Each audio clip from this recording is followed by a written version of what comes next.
membangun pengenalan kami. Semakin kuat, semakin mengenal Engkau, semakin bergantung kepadamu.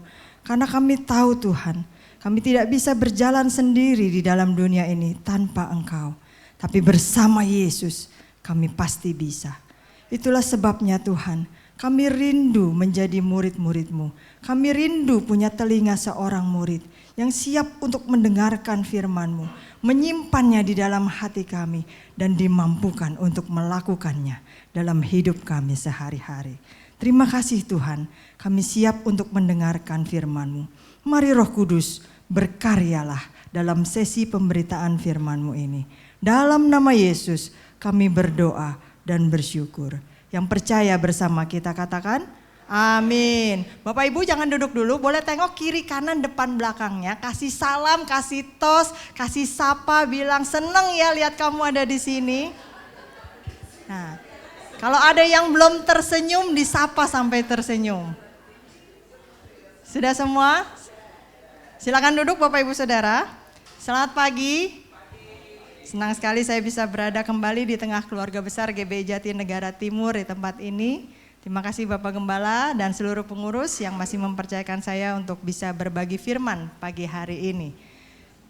Saya ingin membahas tentang saat Tuhan terasa jauh gitu ya. Setiap kita pasti pernah mengalami perasaan bahwa kadang-kadang Tuhan kok terasa jauh. Kadang-kadang kok doa kita seperti mentok di langit-langit. Kita berdoa kok sepertinya nggak ada jawaban. Tuhan ini di mana? Apakah Tuhan lagi tidur? Apakah Tuhan lagi liburan? Tadi saya dengar ada yang nyapanya bukan shalom, bukan selamat pagi, tapi sawadika begitu ya. Beda salamnya. Nah ini adalah pengalaman yang sebenarnya dirasakan mungkin oleh setiap orang Kristen. Disadari atau tidak disadari, diakui atau tidak diakui, kita pernah mengalami perasaan seperti ini. Tapi pertanyaannya sekarang, bagaimana kita bisa meresponi perasaan tersebut, pengalaman tersebut, kondisi tersebut. Dan apa sih sebenarnya yang Tuhan inginkan untuk kita bisa pelajari dari pengalaman itu. Seorang hamba Tuhan pernah berkata, aku bangun pagi, semua perasaan rohani hilang. Aku berdoa loh, tapi gak terjadi apa-apa. Aku mengusir roh jahat, tapi tidak mengubah apapun. Aku minta rekan-rekan berdoa, aku mengakui setiap dosa di hadapan Tuhan. Aku minta maaf kepada orang-orang yang mungkin pernah aku lukai. Tapi tetap perasaan itu ada. Kok Tuhan terasa jauh sekali. Nah Bapak Ibu Saudara, setiap orang Kristen mungkin pernah mengalami masa atau fase seperti ini. Yaitu ketika Tuhan kok terasa jauh dari kita. Bahkan orang yang katanya dekat dengan Tuhan pun pernah mengalaminya. Yuk kita lihat beberapa contoh. Yesus Kristus pernah mengalaminya di mana? Di Taman Getsemani. Dan juga di atas kayu salib. Dalam Markus 15 ayat 34. Yuk kita baca sama-sama. Markus 15 ayat 34, 1, 2, 3. Dan pada jam 3 berserulah Yesus dengan suara nyaring. Eloi, Eloi, lama sabachthani. Yang berarti Allahku, Allahku, mengapa engkau? Yang membuat Yesus berteriak saat itu bukan sakitnya paku yang ada di tangan dan kakinya. Bukan luka yang ada di badannya, sekujur tubuhnya kurang lebih 5.000 sekian luka tersebut.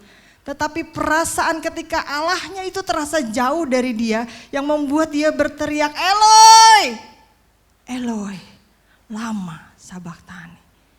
Perasaan ketika Allah Bapa itu begitu jauh dari dia membuat dia tidak berdaya. Itu Yesus. Kemudian contoh lainnya lagi adalah Daud. Daud juga mengalami hal yang sama. Padahal Bapak Ibu Saudara kita semua tahu Daud adalah orang yang berkenan kepada Tuhan. Bahkan dikatakan a man after God's own heart. Begitu dekat hatinya melekat kepada Tuhan. Hubungannya sangat akrab, sangat dekat.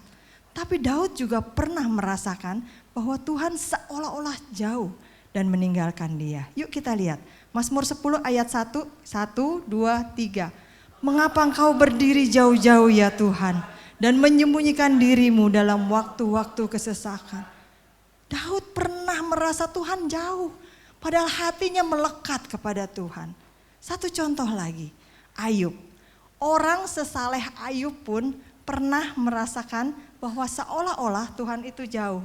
Dalam seluruh pergumulan kitab Ayub 30 pasal, Tuhan tidak berkata satu patah pun, tidak berkata satu huruf pun. Pada waktu itu 30 pasal, justru Ayub sedang menderita. Apa yang Ayub derita? Sakit kusta.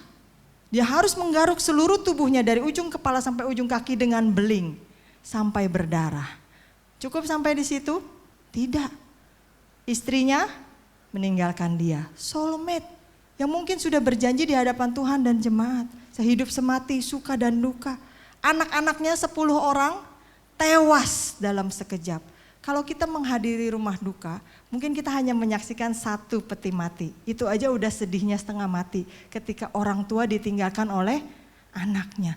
Tapi Ayub harus menyaksikan 10 peti mati dan anak-anaknya tewas berbarengan ketika tempat mereka berkumpul runtuh mendadak.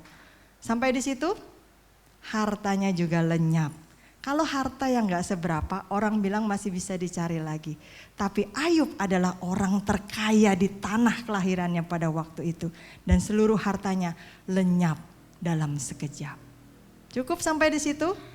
Kalau kita masih punya orang-orang yang menjadi support system kita, orang-orang yang mendukung kita, menguatkan kita, mendoakan kita, mungkin kita masih merasa kuat, kita masih merasa punya harapan. Tapi 4 orang sahabat Ayub datang bukan untuk menghibur dia, tapi untuk menuduh dia. Ada dosa kali lu, ibadahnya gak bener kali, perpuluhannya gak jujur kali. Coba untuk menghakimi dan menuduh Ayub. Kelar udah hidupnya saudara-saudara, gak ada lagi harapan. Pada saat itu yang Ayub butuhkan adalah Tuhan mendekap dia. Tuhan berada di dekatnya. Ayub ingin merasakan kehangatan kehadiran Tuhan. Tapi justru di saat itu seolah-olah Tuhan tidak ada. Ayub 23 ayat 8 sampai yang ke-10. Yuk kita baca 1, 2, 3. Sesungguhnya kalau aku berjalan ke timur, ia tidak ada di sana. Atau ke barat tidak kudapati dia. Di utara ku cari dia, ia tidak tampak. Aku berpaling ke selatan, aku tidak melihat dia. Karena ia tahu jalan hidupku. Seandainya ia menguji aku akan timbul. Ayub mencari Tuhan, di mana engkau Tuhan? Bapak Ibu Saudara, mungkin pertanyaan seperti ini pernah juga terlontar dari batin kita, dari pikiran kita, walaupun mungkin tidak dari mulut kita. Ayub juga mencari Tuhan. Pada saat aku susah, pada saat aku butuh engkau, seolah-olah Tuhan itu gak ada. Setidaknya kasih tahu dong Tuhan apa rencanamu saat aku mengalami kesesakan seperti ini. Sehingga Ayub bilang, seandainya aku diuji, aku bisa bertahan. Tapi ini apa sih yang Tuhan mau di dalam hidupku? Kenapa sih aku ada dalam situasi seperti ini? Seolah-olah kok Tuhan berdiam 1000 bahasa. Nah, pertanyaannya Bapak Ibu Saudara, kenapa sih setiap kita pernah merasa Tuhan jauh dari kita? Kenapa sih hampir setiap orang Kristen, siapapun dia, pernah merasakan fase seolah-olah Tuhan jauh dari kita? Yang pertama perlu kita lihat dosa-dosa kita. Mazmur 26 ayat 2, yuk kita baca. Nggak ada di layar, Bapak Ibu Saudara perlu buka kitab masing-masing. Nah, zaman sekarang jarang orang bawa Alkitab karena semua ada di layar suci. Giliran disuruh baca, mana ya Tuhan selalu membuka kesempatan. Bukan itu Bapak Ibu Saudara. Ayatnya ada di, 1, 2, 3. Ujilah aku ya Tuhan dan cobalah aku. Selidikilah batinku. Dan masih ingat ada lagu lama, ujilah aku Tuhan, cobalah aku Tuhan, dan seterusnya. Apa yang kita harus lakukan? Mazmur bilang cek diri kita sendiri, periksa diri kita sendiri. Tapi sering kali yang kita lakukan adalah ngecek diri orang lain. Yang sering kali kita lakukan adalah periksa dosa orang lain. Yang sering kali kita lakukan adalah menunjuk orang lain. Padahal Mazmur bilang apa? Introspeksi diri kita sendiri. Apakah Tuhan menjauh dari kita? Apakah Tuhan terasa jauh dari kita? Apakah Tuhan terasa diam dari kita karena dosa kita? Karena kebandelan kita? Bagian lain dari Alkitab mengatakan tangan Tuhan tidak pernah kurang panjang untuk menolong kita. Tapi ada penghalang, yaitu dosa-dosa kita. Kalau memang kita sudah sadar, oh ya Tuhan, saya berdosa. Oh ya Tuhan, saya bersalah. Tuhan, apa yang harus saya lakukan? Tuhan ngampuni kok dosa dan kesalahan kita. Ingat Tuhan selalu bersedia mengampuni orang yang berdosa. Syaratnya satu. Ketika Tuhan selalu berdiri, membuka tangannya, menyambut kita ke dalam pelukannya. Seperti Bapa yang menanti anaknya yang hilang. Anak yang hilang itu harus datang kembali ke dalam pelukan Bapa. Tuhan juga seperti itu Bapak Ibu Saudara. Dia selalu menanti kita dengan tangannya yang terbuka. Syaratnya apa? Kita yang harus datang ke dalam pelukannya. Tuhan menanti kita, tapi kita gak pernah melangkah maju, kita tidak pernah mendekat, kita tidak pernah berusaha jatuh ke dalam pelukannya kembali. Bisakah dosa kita diampuni? Tidak. Karena Tuhan telah melakukan bagian Dia. Dia membuka tangannya, Dia menunggu kita. Kalau kita datang, kita bertobat, kita minta ampun, kita mencari Dia, dosa kita pasti diampuni. Itulah sebabnya setiap bulan diadakan sakramen perjamuan kudus. Di minggu pertama atau di minggu kedua atau di minggu seberapa, setiap bulan pasti gereja Pantai Kosta mengadakan sakramen perjamuan kudus. Supaya apa? Supaya dosa kita yang merah seperti kirmisi kembali disucikan seperti salju. Supaya semua dosa-dosa kita kembali kita minta diampuni oleh Tuhan. Karena sengaja atau tidak sengaja kita pasti berbuat dosa. Seberapapun kita berjuang melalui pikiran kita, ucapan kita, disengaja atau tidak disengaja, pasti ada dosa yang kita perlu lakukan, yang bisa kita lakukan. Dan kita harus minta ampun kepada Tuhan. Tuhan selalu membuka kesempatan kok memperbaiki kesalahan kita dan mengajar kita, menguatkan kita untuk gak mengulangi dosa yang sama. Asalkan kita kembali datang kepada Dia. Kalau Bapak Ibu Saudara mengingat kisah anak yang hilang, kalau anak yang hilang itu tidak kembali ke rumah bapaknya, dia tetap ada di kandang babi itu, bahkan mau makan makanan, bukan makanan babi, sisa dari makanan babi. Bapak Ibu Saudara pernah lihat makanan babi? Belum pernah. Kalau Bapak Ibu Saudara piara ikan di akuarium, itu makanannya masih bersih ya, pelet begitu ya, bisa dipegang pakai tangan, hasil pabrikan. Tapi makanan babi itu sisa-sisa dari makanan restoran, sampah-sampah segala macam, sayur yang udah diaduk-aduk dikasih ke babi dan dimakan. Setiap pagi dulu waktu kami masih tinggal di Cengkareng, saya diantar ke sekolah di daerah Angke, itu harus melewati daerah kapuk pemotongan babi begitu ya. Jadi sepanjang pagi itu got-gotnya penuh dengan kotoran babi dan kemudian banyak babi-babi yang sudah dibersihkan digiring ke tempat pemotongan. Dan itu sepanjang jalan Bapak Ibu Saudara, aromanya auzubillah alamin Bapak Ibu Saudara. Kalau buka kaca sedikit aja itu bisa parfumnya nempel ke seragam sekolah saya. Padahal jadi ketika memasuki area tersebut kaca harus ditutup rapat-rapat. Dan zaman dulu Bapak Ibu Saudara mobil biasanya ban mobilnya radial, agak keluar sedikit dari bodi mobil begitu ya, ban radial. Kalau waktu hujan lewat di jalan situ selamat deh Bapak Ibu Saudara, kelar mobilnya. Naik semua itu kotorannya ke mobil dan zaman dulu belum banyak car wash seperti sekarang. Nah Bapak Ibu Saudara, kalau anak yang hilang itu tidak mau beranjak dari dunia yang kotor itu, tempat dia yang terjerembab, berapa lama pun sang bapa menunggu dengan tangan yang terbuka di halaman rumahnya, anak itu tidak akan pernah mendapatkan pengampunan bapaknya. Sama seperti kita, Yesus selalu menunggu kita. Mau gak kita kembali datang? Kita udah sadar kita berdosa, kita udah sadar kita salah. Jangan cuma sadar, ayo bergerak, kembali. Yesus bisa memulihkan hidup kita sesuai dengan apa yang Dia mau. Syaratnya balik, datang ke hadapan Dia. Hakim-Hakim 13 ayat 1 sampai yang ke-25 itu menceritakan bahwa ada pasangan pasutri Manoah dan istrinya. Bapak Ibu Saudara masih ingat Manoah dan istrinya itu orang tua dari siapa? Simson. Malaikat Allah datang menubuatkan akan lahirnya Simson. Simson ini akan menjadi nazir Allah yang membela bangsa Israel dari musuh bebuyutannya yaitu bangsa Filistin. Tapi Simson tumbuh dewasa tidak sesuai dengan apa yang Tuhan mau. Dia hidup menurut kedagingannya, dia menjadi seorang playboy yang di pikirannya hanya nafsu terhadap perempuan. Dengan semua kekuatannya, dengan six packnya, dengan ototnya, dengan semua keindahan badannya, dia seringkali mengumbar emosinya, mudah marah, senggol bacok mouth on. Dia pukul orang, dia bertindak bengis sesuai dengan apa ya perasaannya dia. Karena kekuatan luar biasa itu tidak ada seorang pun yang bisa mengalahkan dia. Dan sifat jeleknya semakin menjadi-jadi. Apa yang dia mau dia bisa dapatkan bagaimanapun caranya. Orang ini gak tahan dihina dan dia balas berlipat kali ganda kalau ada orang yang berbuat jahat. Simson adalah orang yang hidup mengikuti emosi dan hawa nafsunya. Gak peduli dengan siapapun, gak takut dengan siapapun, tidak takut dengan Allah. Bahkan ketika diingatkan bahwa dia harus menjadi nazir Allah, dia tidak peduli dengan panggilan hidupnya. Tapi kita tahu, kalau Bapak Ibu Saudara tahu kisah akhir dari Simson, Tuhan menjawab pertobatan dan komitmennya di akhir hidupnya. Ketika akhirnya dia jatuh cinta dengan Delilah, dan dia kasih tahu rahasia rambutnya dipotong oleh orang Filistin, dan apa yang terjadi?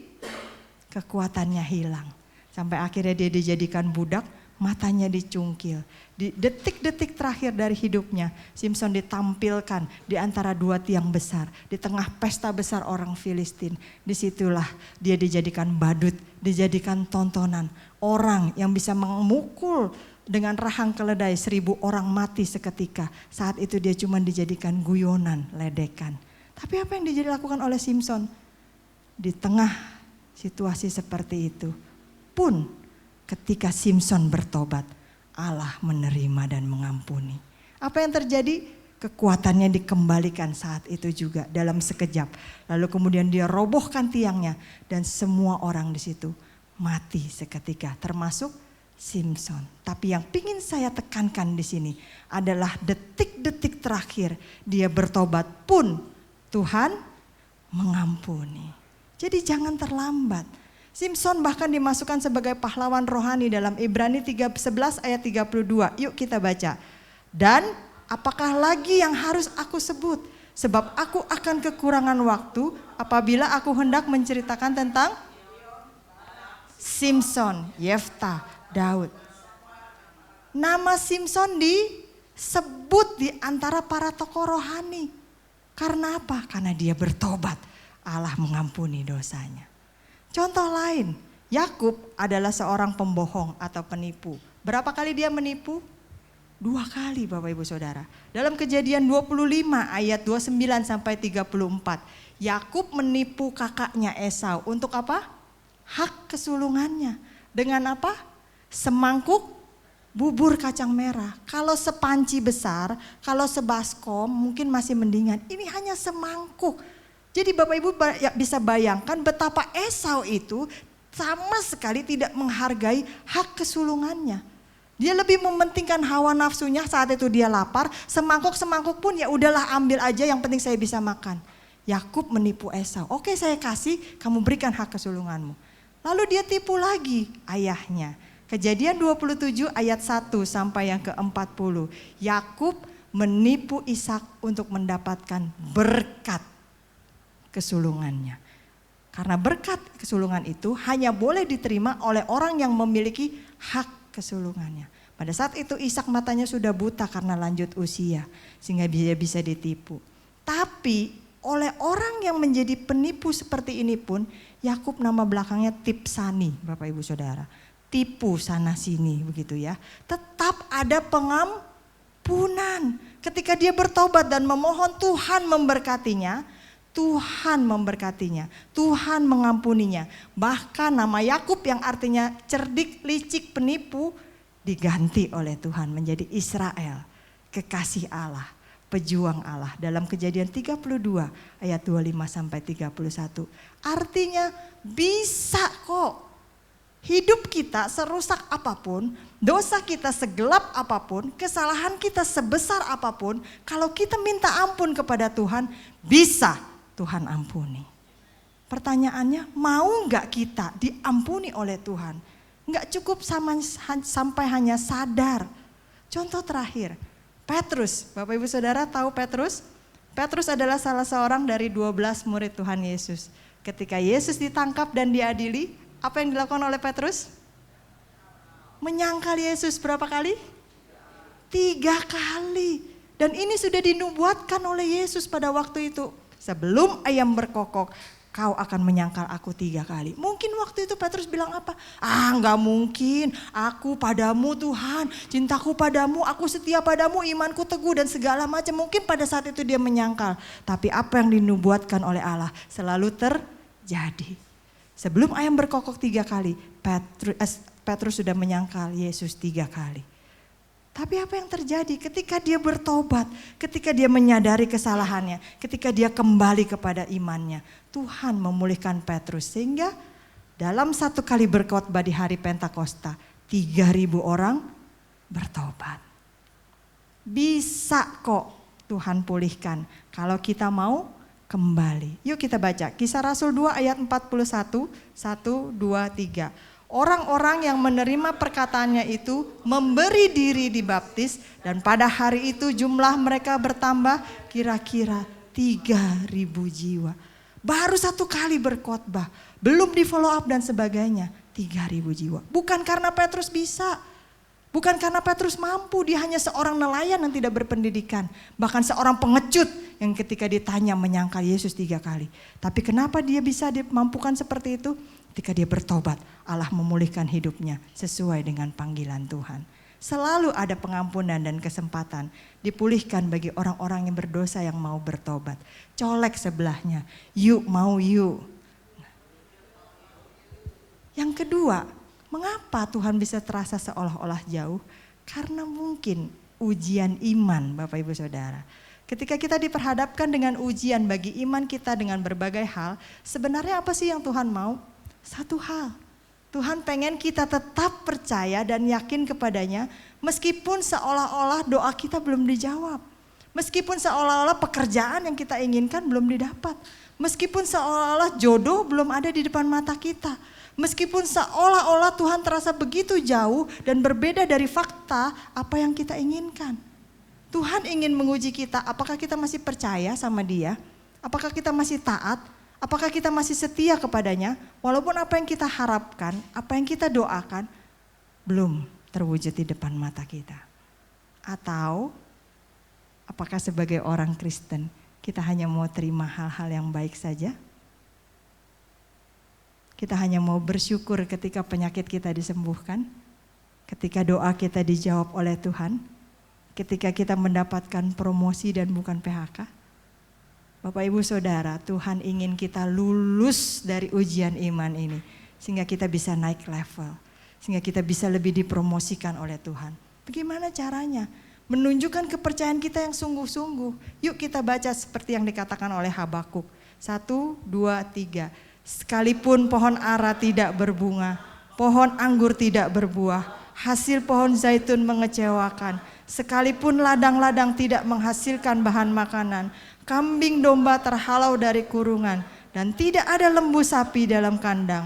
Namun aku akan bersorak-sorak dalam Tuhan, beria-ria dalam Allah. Ini harusnya iman yang kita punya Bapak Ibu Saudara. Iman seperti ini, keteguhan seperti ini, pengenalan seperti ini, keyakinan seperti ini, kepercayaan seperti ini yang harusnya saya, Bapak Ibu Saudara punya di dalam hati kita masing-masing. Bukan karena pohon ara itu berbunga, bukan ketika anggur itu berbuah lebat, bukan ketika zaitun itu tidak mengecewakan.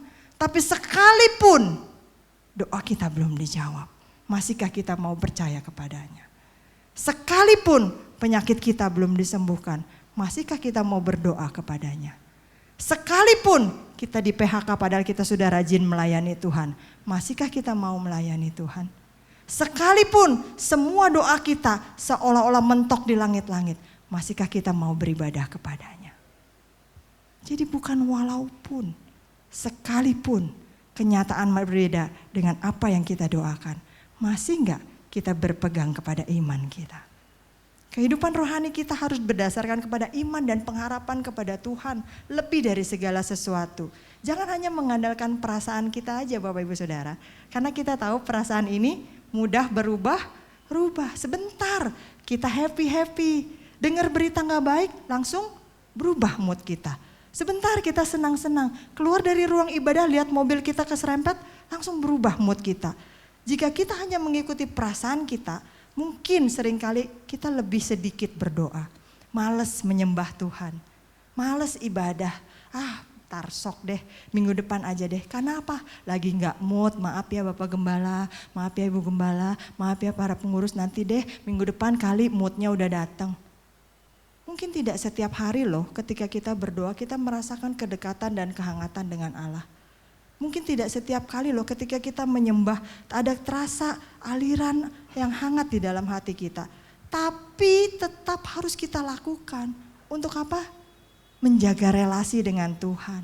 Tetap memuji Tuhan, tetap baca Alkitab, tetap beribadah, tetap doa pribadi. Menjaga relasi. Bapak Ibu Saudara yang punya pasangan, tidak selalu kan kita komunikasi, ngobrol dengan pasangan kita enak. Kadang-kadang berdebat, iya atau benar. Kadang-kadang berargumen. Kadang-kadang jadi konflik. Kadang-kadang juga kita bercanda-canda, betul ya? Kadang-kadang juga kita bersenda gurau. Tidak selalu baik-baik saja, tapi toh kita tetap berkomunikasi. Bapak Ibu Saudara yang mungkin punya bestie, nggak selalu kita ramai dengan bestie kita. Kadang-kadang apalagi para ibu-ibu, emak-emak, pas lagi sensi bisa terjadi konflik, bisa terjadi berantem, bisa terjadi diomongin, bisa terjadi digosipin, gibah, bisa terjadi persinggungan. Tapi kok kita tetap komunikasi, menjaga relasi, tetap berdamai kembali. Begitu juga dengan Tuhan. Pada saat Tuhan terasa jauh, pada saat doa kita belum dijawab, apa yang harus kita lakukan? Jangan berhenti. Terus lakukan itu, terus memuji Tuhan, terus menyembah Tuhan, terus beribadah dengan Tuhan. Apa yang harus kita lakukan ketika kita merasa Tuhan jauh? Kalau kita udah tahu tadi, oh mungkin karena dosa kita, periksa diri kita. Oh mungkin karena lagi ada ujian iman. Apa yang perlu kita lakukan dalam masa-masa seperti itu? Yang pertama Bapak Ibu Saudara, curhat sama Tuhan. Ungkapkan semuanya kepada Tuhan. Ayub 7 ayat yang ke-11 berkata, oleh sebab itu aku pun tidak akan menahan mulutku. Aku akan berbicara dalam kesesakan jiwaku, mengeluh dalam kepedihan hatiku. Mazmur 62 ayat yang ke-8, yuk kita baca. 1, 2, 3. Percayalah kepadanya setiap waktu, hai, curahkanlah isi hatimu di hadap Allah, ialah tempat di hadapannya. Bapak Ibu Saudara perhatikannya di situ dia menggunakan huruf besar, artinya curahkan di hadapan Tuhan.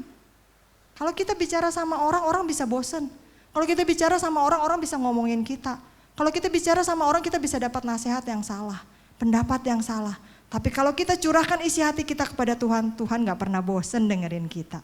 Tuhan gak pernah bilang, alah masalah lu cuman begitu doang, masalah gua nih lebih berat. Tuhan gak pernah meremehkan kita Bapak Ibu Saudara.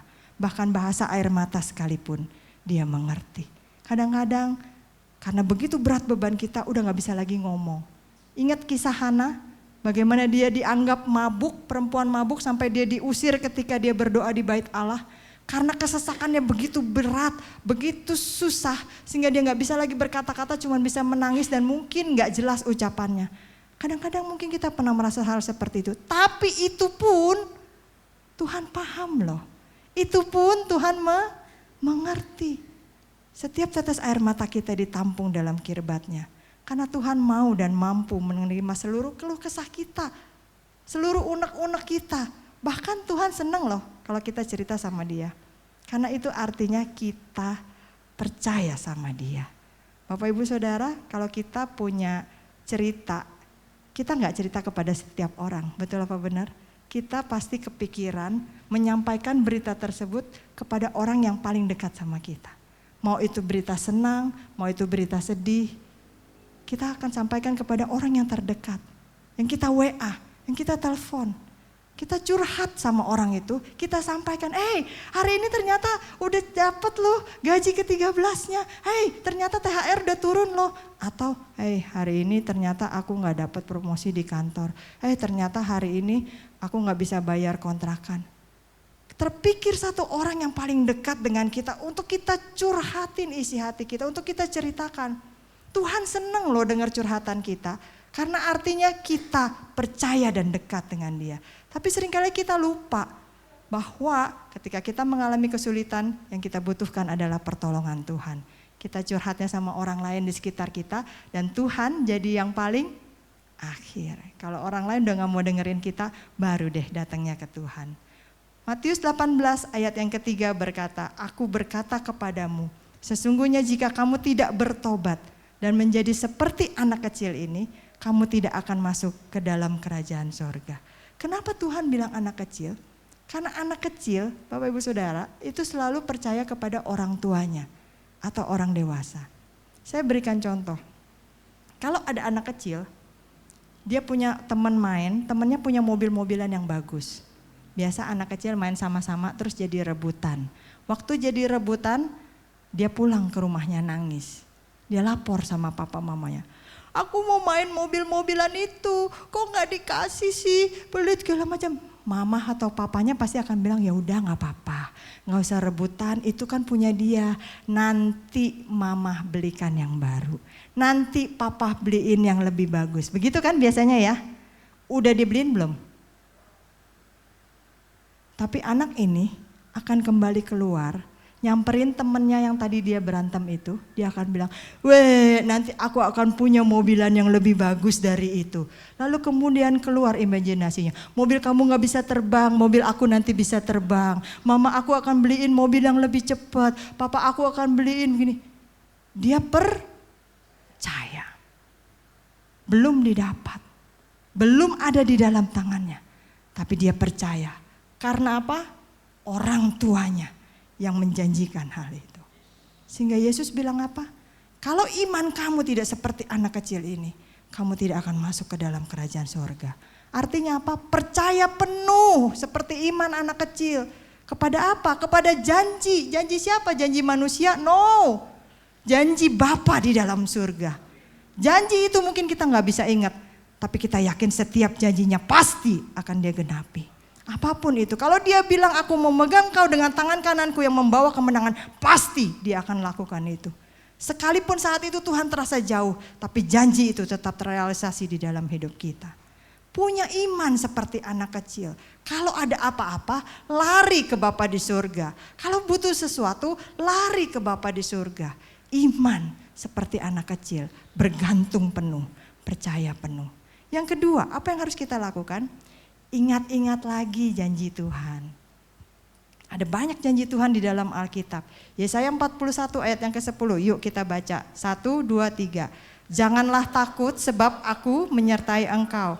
Janganlah bimbang sebab aku akan meneguhkan. Bahkan akan menolong engkau. Aku akan memegang engkau dengan.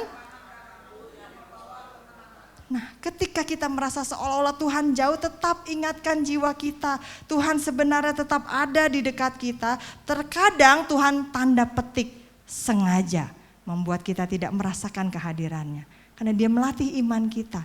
Dia ingin melatih kesetiaan kita. Ketika keadaan baik, kita bisa bilang haleluya, puji Tuhan. Ketika keadaan tidak sedang baik-baik saja, kita bisa tetap bilang haleluya, puji Tuhan. Ketika pekerjaan sedang baik, kita bisa melayani Tuhan. Ketika pekerjaan sedang tidak baik-baik saja, kita bisa tetap melayani Tuhan. Bapak Ibu Saudara, ingat sajak yang sangat terkenal, jejak kaki, footprints. Bagaimana ada seseorang yang berjalan bersama dengan Tuhan Yesus waktu itu di dalam sajak tersebut. Lalu kemudian dia melihat ke belakang, ada berapa? 2 pasang jejak kaki. Berjalan di pasir di tepi pantai yang lembut, dengan udara yang cerah, angin sepoi-sepoi, laut yang begitu indah. Semuanya terasa damai dan tenang. Lalu ketika berjalan terus, mereka memasuki daerah yang lebih sulit. Cuaca mulai berubah, ombak mulai naik, bergulung-gulung. Langit menjadi gelap, angin sepoi-sepoi berubah menjadi angin kencang. Suasana menjadi menegangkan dan menakutkan. Pasir yang lembut berubah menjadi batu-batu yang terjal dan kerikil yang tajam. Lalu ketika orang ini menoleh ke belakang, apa yang dia lihat? Hanya ada 1 pasang jejak kaki. Reaksi spontan manusia seperti mungkin saya dan Bapak Ibu Saudara kerjakan, bertanya, di mana engkau Tuhan? Saat kondisi saya sedang susah, saat saya sedang dalam kesesakan, Saat saya mencari Engkau, Tuhan tinggalkan saya. Hanya ada satu pasang jejak kaki. Ketika semua berubah menjadi kacau, kenapa Tuhan tinggalkan saya? Seolah-olah di dalam sajak ini mewakili perasaan saya, Bapak, Ibu, dan Saudara. Tapi kalau kita baca kelanjutan dari sajak tersebut, dengan lembut Tuhan menjawab apa? Itu bukan jejak kakimu, anakku. Itu adalah jejak kakiku. Terus di mana jejak kaki saya? Gak ada. Karena aku menggendong kamu. Di dalam kesesakan kita, di dalam hal yang paling titik terendah dalam hidup kita, ingat, Tuhan tidak meninggalkan kita. Sekalipun dia terasa jauh, tapi sebenarnya dia sedang menggendong kita sampai putih rambut kita. Amin. Rest if you must, but don't stop. Istirahat sejenak jika memang diperlukan. Tapi jangan berhenti percaya kepada Tuhan. Yang ketiga, apa yang harus kita lakukan ketika Tuhan terasa jauh? Ingat-ingat lagi pengorbanan Tuhan sebagai bukti cintanya. Apalagi sih yang kita ragukan? Tuhan memberikan kita nyawanya. Apa yang lebih penting dari nyawanya? Bapak, Ibu, Saudara, jangan berpikir kita layak loh. Ada orang yang mati menggantikan kita, oh ya karena saya penting. Karena saya cerdas, karena saya kaya. Enggak. Justru Tuhan mati menggantikan kita untuk orang yang gak layak, orang yang gak pantas. Dan seharusnya kita sangat amat menghargai itu. Kalau nyawanya saja dia berikan bagi kita, masa sih hal yang lainnya enggak? Kalau hidupnya saja dia berikan menggantikan kita, apa yang lebih penting dari hidupnya? Pujian kepada Tuhan harus tetap kita naikkan. Mengingat apa? Apa yang Tuhan sudah lakukan bagi kita. Salah satu cara mengingatnya gimana? Sakramen perjamuan kudus. Itu sebulan sekali. Setiap hari kita harus apa? Baca Alkitab kita. Kita ingat bahwa kita masih bisa hidup sampai hari ini. Karena ada Yesus yang sudah mati menggantikan kita. Jadi jalani hidup itu dengan mengingat pengorbanan Tuhan. Sehingga kita tidak menyia-nyiakan hidup kita. Walaupun ketika Tuhan terasa jauh, ingat dia cinta pada kita. Nyawanya dia berikan bagi kita. Amin. Nah, Bapak, Ibu, Saudara, banyak orang Kristen menyembah Tuhan hanya untuk mencari pengalaman sensasional, bukan untuk sebenarnya mencari Tuhan. Mereka mencari perasaan, oh geter-geter nih, oh anget-anget nih, oh nangis nih, oh ngejeblak nih. Dan ketika mereka mendapatkan hal itu, seolah-olah mereka sudah menyembah Tuhan. Padahal yang harus kita ingat, kemahahadiran Tuhan dan perwujudan kehadirannya bisa dalam berbagai bentuk dan dalam bentuk yang berbeda-beda bagi kita setiap masing-masing. Tuhan selalu hadir di sisi kita walaupun kita nggak menyadarinya. Kehadirannya terlalu dahsyat, Bapak, Ibu, Saudara, untuk hanya diukur dengan merinding atau enggak, untuk hanya diukur dengan menangis atau enggak. Tidak bisa diukur dengan emosi kita yang labil dan terbatas ini. Tapi bisa diukur dengan iman percaya kita bahwa Dia tidak pernah meninggalkan kita. Tuhan ingin kita selalu percaya dengan kehadirannya. Bukan dengan perasaan kita. Tapi sekalipun kita tidak merasakannya, Dia tetap ada di samping kita. Itu namanya iman.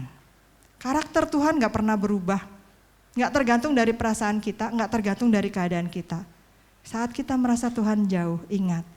Panggil Dia, kejar Dia, perjuangkan relasi kita dengan Tuhan. Karena kalau penting pasti kita bela-belain. Benar apa betul? Ingat-ingat lagi janji Tuhan. Semua janjinya pasti ditepati. Gimana cara ingatnya? Baca Alkitabmu. JJP manusia aja kita bisa percaya. JJP manusia tahu ya Bapak, Ibu, Saudara? Janji-janji palsu. Kita udah tahu manusia tidak selalu menepati janjinya, tapi toh setiap kali dijanjikan kita percaya. Kalau janji manusia aja bisa kita percaya, kenapa kita gak bisa percaya janjinya Tuhan? Kalau udah mulai lupa, ingatkan kembali jiwa kita dengan baca Alkitab. Yang ketiga apa? Yakinkan diri kita bahwa Dia cinta kita, karena Dia sudah buktikan cintanya. Nyawanya Dia berikan, ditukar dengan nyawa kita. Amin, Bapak, Ibu, Saudara. Jadi ketika Tuhan terasa jauh, jangan berhenti, tetap berjuang. Karena bisa jadi itu karena dosa-dosa kita. Bertobat kalau memang karena dosa kita. Yang kedua, karena ujian iman. Berusahalah untuk lulus dari ujian iman tersebut. Amin. Mari kita sama-sama berdiri. Boleh kita nyanyikan satu pujian, walau ku tak dapat